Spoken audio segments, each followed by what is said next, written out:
Basically, I think a lot of dogs don't understand the principle of the leash, at least in the way that I like them to understand it, and a lot of my colleagues. Which, the leash has a language, and if you don't teach the dog the language, then you end up getting a bit of a mess. For example, a lot of dogs, if I put the leash on, if I ask him to go this way, by putting pressure that way, a lot of dogs will just kind of go the opposite direction, pull against it. What we want our dogs to know is that if I'm pulling this way, you need to alleviate that pressure because they can feel it. They can feel the leash clasp by heading in that direction, right? So if I move backwards, you go backwards. If I move to the right, you go to the right. If I move to the left, you can move in circles.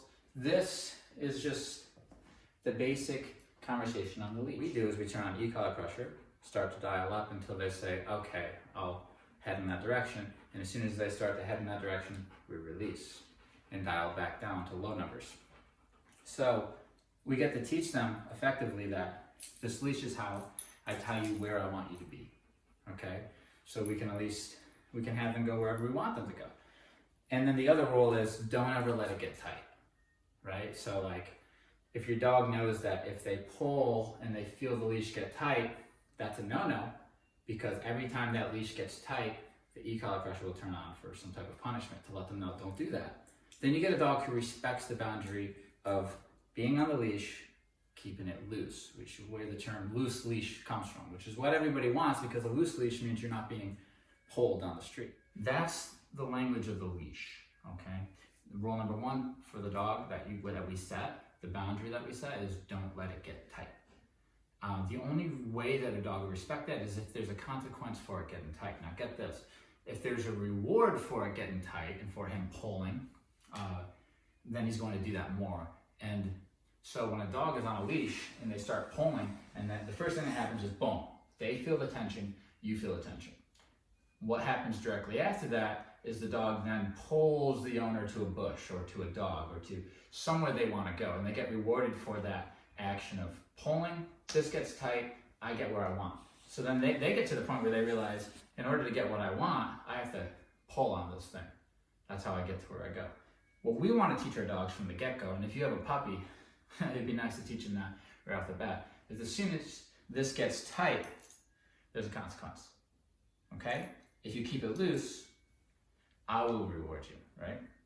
So a lot of our dogs are trained to pull because that's how they get to where they want to go. Once the dog realizes that pulling is actually something they want to avoid, then we see dogs that go out of the way not to pull.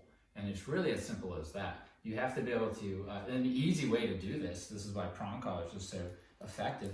The easy way to do this is you let your dog on the leash, and as soon as they start to go forward, as soon as they hit the end of the leash and the prong starts to clasp, pop, and then they kind of alleviate a little bit, so it's loose, and you head in the other direction. They go out in front of you, and it starts to get tight again, pop, right? So they learn, don't let this get tight. And then you'll get a dog who's walking with you, break with your leash kind of like long, but they're respecting the boundary of the leash. Like they might go out in front of you, but they're respecting the fact that they're not going to let it get tight and pull you. And so what that means is it doesn't matter the length of the leash, then I can do this and he'll respect that little bit of leash because it's not going to let it get tight.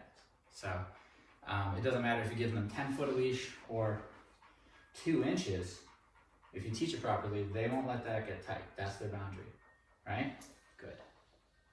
So you got to work on teaching your dog the language of the leash.